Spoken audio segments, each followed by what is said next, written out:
is Rocio. I am a Venezuelan artist and now I am based in Brighton. I've been painting for a long time, but professionally probably for the last 6 or 7 years, approximately. What was your childhood like? I feel like very creative. I always dabbled in a lot of things. I used to make like my own dolls' clothes, paint the walls, just always like excelled at all the art classes or like things like that since I was like very little, 5, 6 years old. So I feel like it's always been in me in one way or another. Yeah. Were your parents creative? No, they're not. They're both had jobs, like regular jobs. But my mom, I think, always knew that I was going to be an artist or that I wanted to. So she's been super encouraging, like, my whole life. She's been absolutely, like, my number one fan. Like, the president of my fan club, she likes to say. So, yeah. Was there a point where you felt like, this is what I want to do with my life? I want to be an artist? Yeah, I think always I wanted to do it, but life, like unless you're really privileged or went to art school or have connections, you don't really get to do it professionally.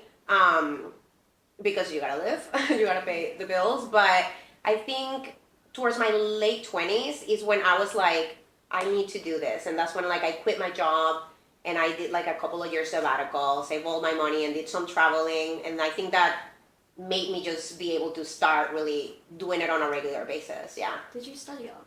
No, not at all. I'm self-taught. Yeah. So did you go from school to work?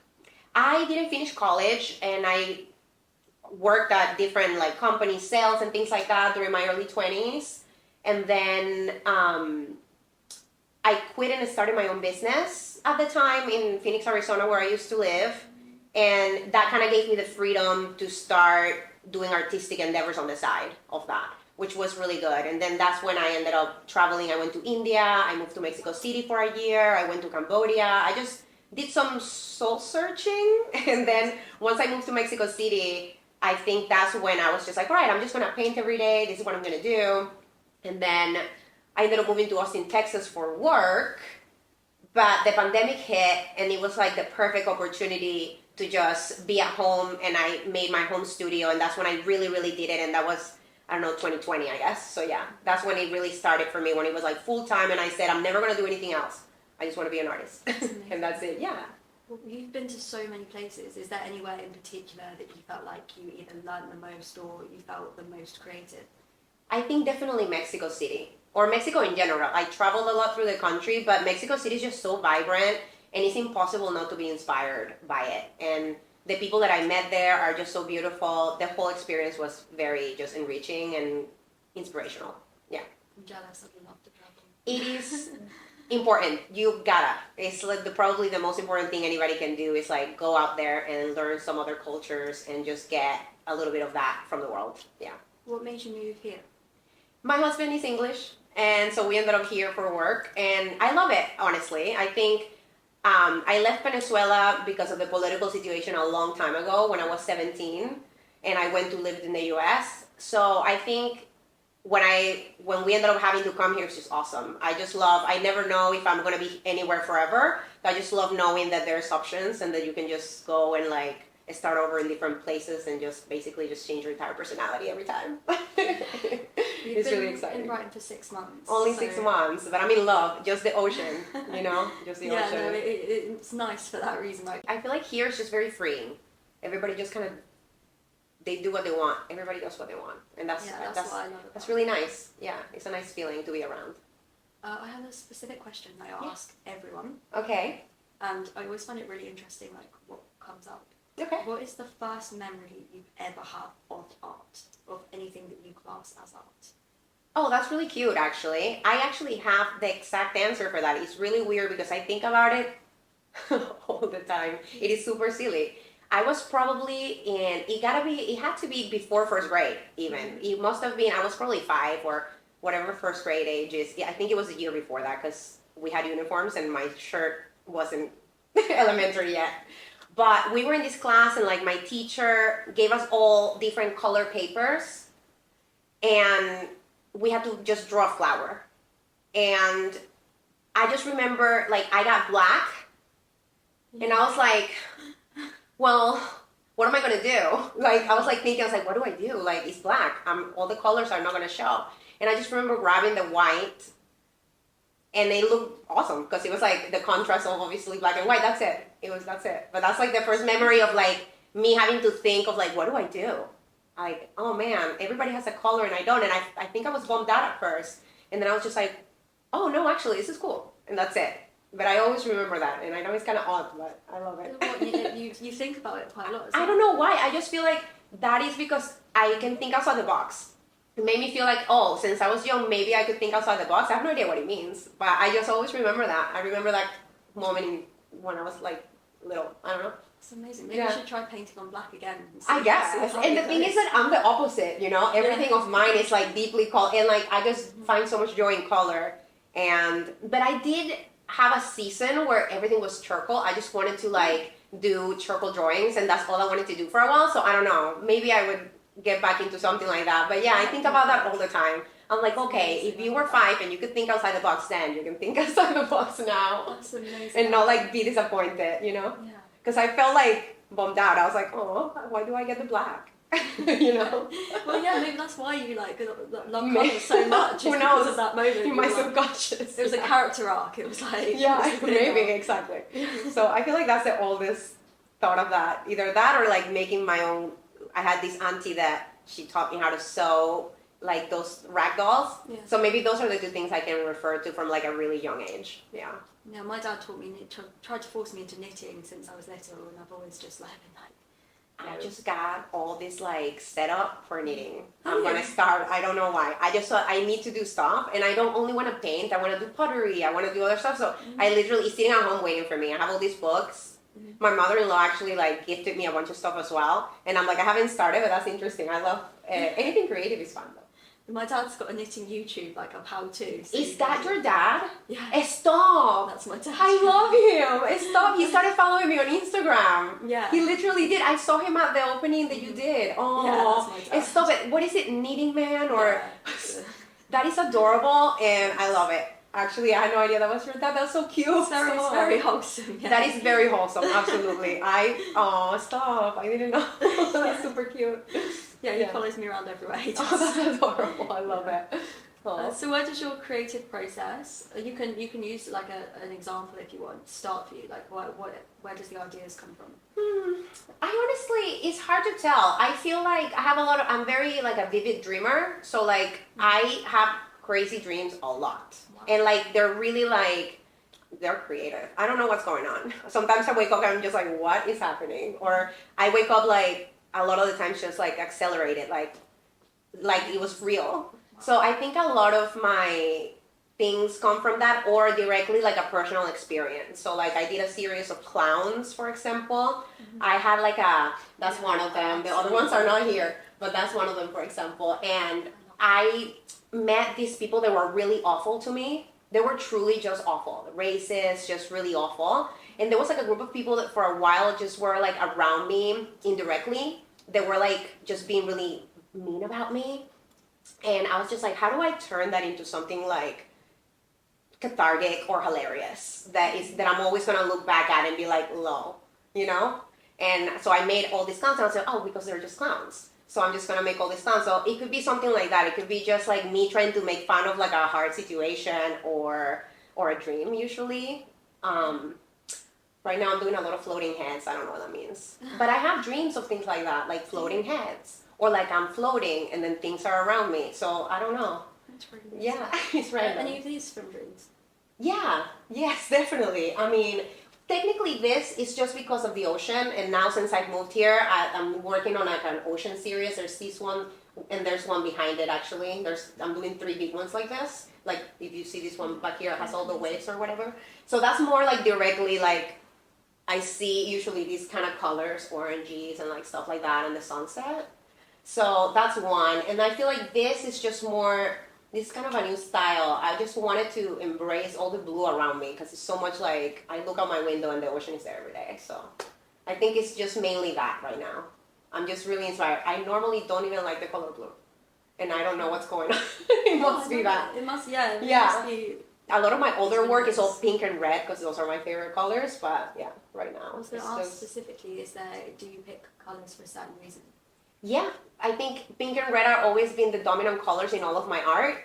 And lately, I think it's because my proximity to the ocean that everything wants to come out blue. I don't even try; it just happens. It's one of those things. I don't know. It's amazing. So what are you guided by? Do you sketch it out first and then paint? I sketch it out. I have a lot of I have an iPad, so on Procreate, I do a lot of the drawings, and to make my life easier, I'm not gonna lie, I project them with a projector into the big canvas, so the outline, and then I just work from there out of my own imagination. Yeah. I'm self-taught, so it's weird. I don't have this, everybody's always talking about composition and this or that, and I'm just honestly, there's a blank canvas, and I put something on it in the order that it comes, logically, whatever that is for me, I guess. Self-taught's amazing. You can't teach creativity. I don't think so, yeah. I was talking about that recently with someone, actually, and they went to art school, and they were telling me that maybe that would have put blocks on me, and I was like, I agree. I feel like if I had all this technical education, even though I was thinking, it would be amazing if I knew maybe more of these things, if I would have learned these things when I was younger or something. But honestly, I feel like maybe it would have given me blocks where, if it's not perfect, then I don't. And I feel like perfection is the enemy of creativity. So yeah. I'm actually glad that I didn't, and that I just do whatever I want. In the end, it's subjective. Who would you say some of your biggest inspirations are? It doesn't necessarily just have to be artists. Yeah. Just any form of creative inspiration. I think definitely for me, this is such a basic answer, honestly, but Frida Kahlo is just, I just can't, her and her husband, Diego Rivera, just that early, beginning of the century, Latin American, that is just for me where it's at. All this super impactful. Obviously it was very political for them and stuff. And for me, it's not necessarily political. It's more personal. But just, it was so impactful, so big. Those murals, when you're in Mexico City and you go to the museums and you see the murals and they're just so powerful, it's really hard not to be just I want to be like them. I just want to be like them. And I also really love Georgia O'Keeffe.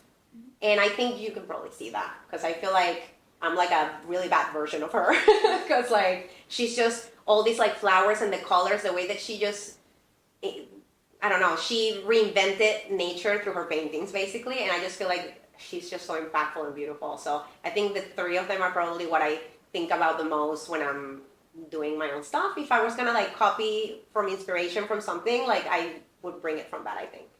If you have 3 tips for other artists, what would they be? Like I said, I feel like perfection is the enemy of creativity. So you just gotta do it. You just gotta go with it. I think that's one of them. That's definitely one of my problems.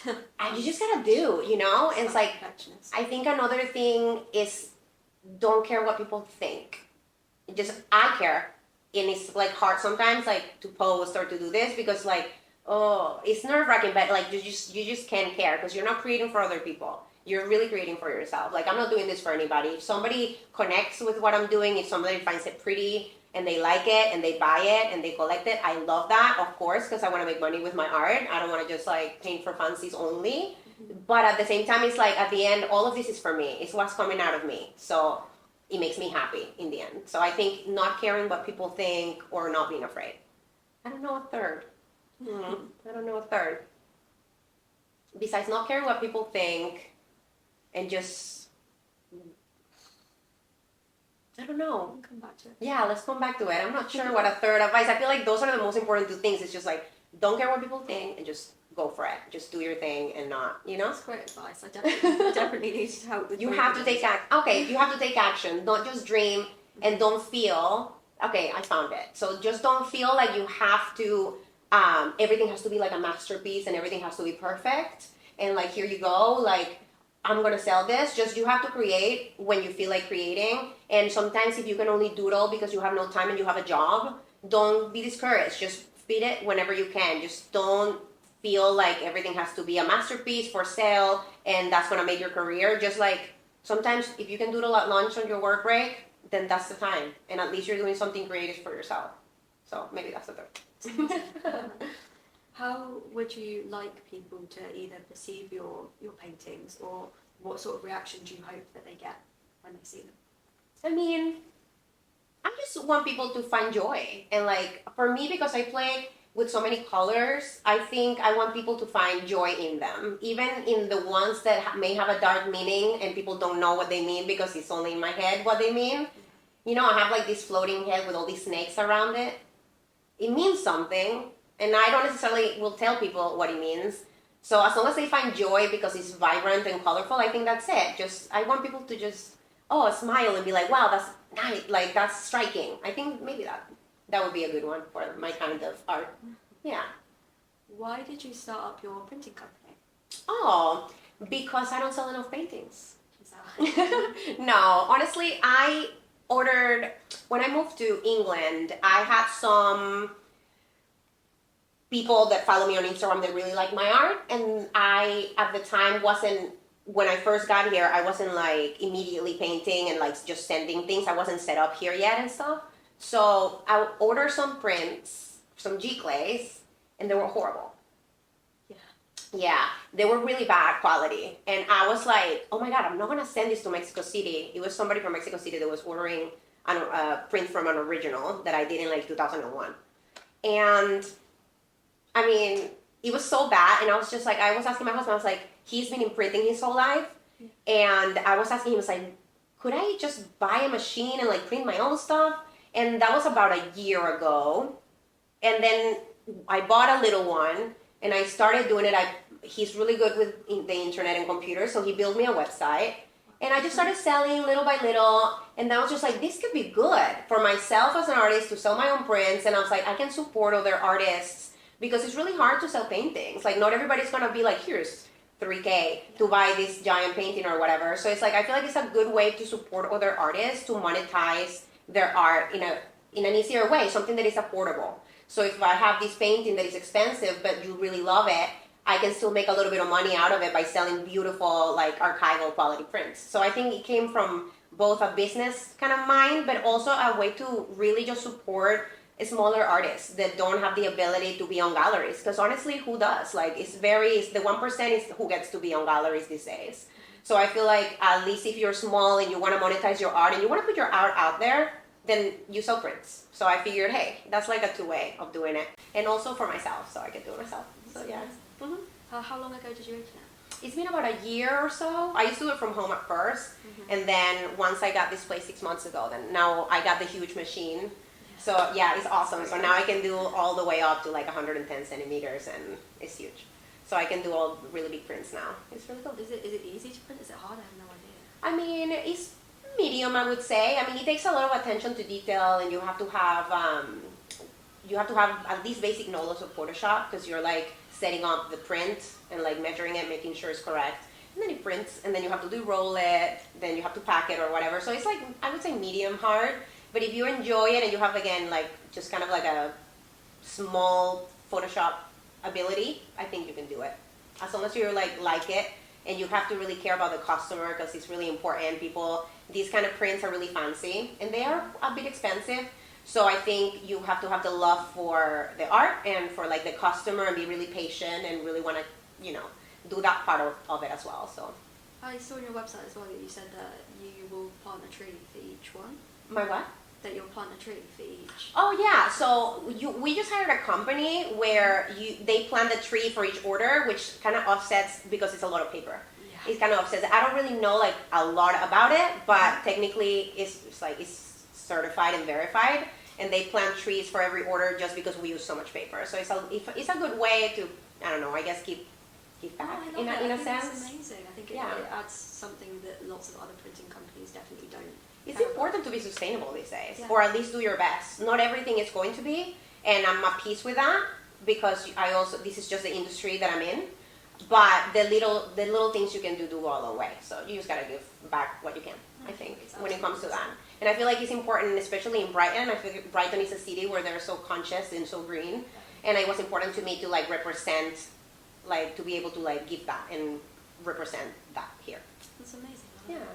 How is it being a businesswoman, but then also trying to sell your own art as well and be an artist? Oh, I just actually wrote a blog about this. It's a struggle. It's hard because now that I'm so busy with the printing side of things, it takes away from my art because when it comes to monetizing the art, I my main income comes from my printing business versus the art. And once it becomes like really busy, then I'll hire somebody full time, because I have somebody that helps me now part time.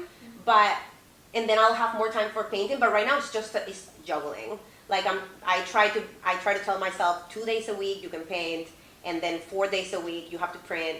And it just, sometimes it works out, sometimes it doesn't. I just gotta be patient with it, and I just try to give myself the space to paint as much as possible, because ultimately that's what I really want to do. Yeah. And so, but right now, because I'm kind of on my own, it's fairly new, I feel like it's kind of a struggle, to be honest. I'm printing more than I'm painting these days, but you know, you just kind of take it in strides as it comes. That's the thing, isn't it? It's time. That's what you want. That's it's what time. everybody wants. Is everyone wants time. I know, more time to create. Yeah. I saw this like meme the other day where it was like, I don't want AI to help me create faster. I want AI to help me with the laundry and the dishes. Yes. So and I was like, I thought it was the funny thing. I was like, yeah, like I don't want AI to just give me a drawing so I can copy it. What I want is the time to do it myself. So yeah, it's one of those things. It's a struggle, but I'm just really grateful that I'm even able to do those two things from such a beautiful space, really. I'm really lucky. What's the most rewarding part of having your own business? I can do whatever I want, whenever I want. And I think I've been an entrepreneur one way or another for at least a decade now, a little over a decade. And I feel like no matter what, it's just having that ability to, I have a very structured life. Like I wake up in the morning, I go to the gym, and like I do these things. But the ability to do that at my own pace and set my own hours and be able to say, not today, and do self-care when necessary, or be able to be like, well, it's Sunday, I need to come in on a Sunday, that's okay, and I'll just take Monday. Like having that kind of freedom is quite priceless, really. Just I think that's the thing. That's the main thing. Are there any local artists that you admire? Yes. I love this question because I love Jeremy Cunningham. He's a member of the band called The Levelers. He actually, he's one of the owners of the building that I rent, and that's how I met him, and he's so special. I just absolutely love his art. You can just tell his art just comes from the heart and like his own experiences. And I don't know, I'm inspired by him all the time. So he's cool. I like him a lot. Are you putting on a show, did you say? Yeah, in June. It's not 100% confirmed yet, but we're setting the dates right now. So sometime in June, we'll have a show together. So I'm actually really excited about it. It would be, unless something comes up before that, it might be my first show that I've ever done in Brighton. So that's cool. Amazing. Very cool. Yeah, I'm excited. Is being part of a community here important to you? I think it is. I'm not sure. Honestly, it's an interesting question. Of course, like I want to meet people and I want to belong, but I also think that can be a little overrated. So I'm not sure. I think what's important is authenticity. I just want to connect with people that I really connect with. I don't want to just be a part of the artist community so I can go to shows and like have champagne or whatever and like say hello and that's it. Like I actually, if to build a community means to really connect with other people in a real level, then I think that's important to me. But if not, I'm also, this is a one-woman show. So I come here and I paint on my own, and it's like people say, you're born alone, you die alone, one of those things. So it's like, I do want a community, but it's not like, oh my God, the priority. I just want legitimate connections more so than like a large community. Yeah, I think a lot of people here feel like the art community can be a bit elitist, or a bit like lots of people find that, like me, for example, I've definitely struggled to fit in the second I've gotten here, because everyone's so cliquey. Really? So I agree. Yeah, I guess. And I feel like that's everywhere, right? I feel like that's like the word of mouth, what you hear. Because I was really lucky when I used to live in Austin. There was this wonderful woman from Mexico. She had a gallery in Austin, and she only put on shows by women. That's amazing. And she reached out to me, and I had the opportunity right before I moved to the UK to be in her gallery. And I remember feeling so like beautiful about that. And all the ladies that were in that gallery were just amazing artists, and they connected with each other. And I didn't get to spend as much time as I wished with them because I ended up moving here. But it was really like, that experience was really special, and it didn't feel cliquey at all. It felt really welcoming and just organic and natural to be a part of it. And then I heard, just what you hear on the internet or whatever, or people say, it's like that other places like New York, the big cities and stuff are very cliquey, and only like the people that know people get in this or that. So that's disappointing to hear, but at the same time, I think if we all, the non-1%ers, got together and like supported each other and like did something cool with each other, I think then it doesn't matter what they're doing. We can just build our own stuff and we can do our own interesting things. So like when I did in December, I did the open house. I was like, oh my God, I just opened this floor where we are right now, and I was like, oh, what can I do next year? It's like, so maybe like this year, I'll just invite people to just be up here, people that are not on galleries, you know? Like, yeah, we just gotta create our other percent with the people that aren't like connected with, I don't know. But yeah, I hope that, yeah, I don't know. I mean, I want to be in galleries, but I also just really I don't want to be cliquey. I want to connect for real, and I want people to just really want to be there, and not just because, to say that I was there and did this and like this person likes me, or I just want to connect, and people to just connect with art and with each other. Yeah.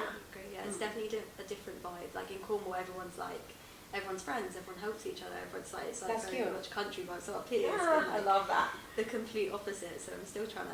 I feel like I'm still just finding out. You invited me to your show in December. That I was like, oh my God, I'm getting invited to things. This is great. It's just but that's great. It's a great feeling. Like when I went to another show, somebody else in that gallery was like, oh my God, I love your art, and maybe you can come and do this. Like it feels so nice because it felt sincere. Like, oh, you actually like my art, and that's really nice. Versus it didn't feel like weird. It felt like sincere and nice. So like I feel like we can do it. We can do it. This is a good step. Now we're here talking about it. If you could collaborate with anyone, dead or alive, who would you pick? I would pick Frida. I would 100% just pick her. She was just such a tornado of a woman. She was just so amazing. I would definitely want to just absorb an ounce of her fire or something. Yeah, I would love that. That would be amazing. Too bad, but yeah. What is one like inspiring quote that like sticks with you? We'll go back to it. What about that one right there? Let's make epic friends. That's That's great. That's the tagline from my Yeah, I love friend. Actually, I had a person come when I did the open house, and she was like, I needed to come because I saw your ad, and it was so direct. We were gonna make epic prints, and I was like, perfect. That's the point. Direct and to the point. My prints are epic. It's great. I love it as a quote. It's amazing. Yeah, it's good. If you could give one message to your younger self, what would it be? Just get to it already. Stop postponing it. I wish I just got to it way before I did, but maybe without the hardship or the struggles prior to being a full-time artist, maybe I wouldn't have the inspiration and the drive that I have today. But I would say and to any young person, just get to it already. And stop waiting for the thing to be perfect. And stop waiting for the timing to be good. And stop waiting for this or that. Just fit it in your free space, in your free time. Just do it. Just get to creating, because nothing compares to that when you really want to be an artist, you know? That's great. So yeah, that's about. Last question. Yeah. Where can people buy your art? Oh, yes. You can literally come and visit me. So reach out via Instagram, or you can reach out via my website at rocio.co. It's like www.rocio.co, not co. You can buy it directly there, or you can just message me on Instagram and you can come visit and see them in person. Yeah, that's usually people just connect with me through Instagram and buy my paintings that way, which is kind of cool. That's great. I'll add the website. Like, yeah. Please. Yeah, perfect. Yeah.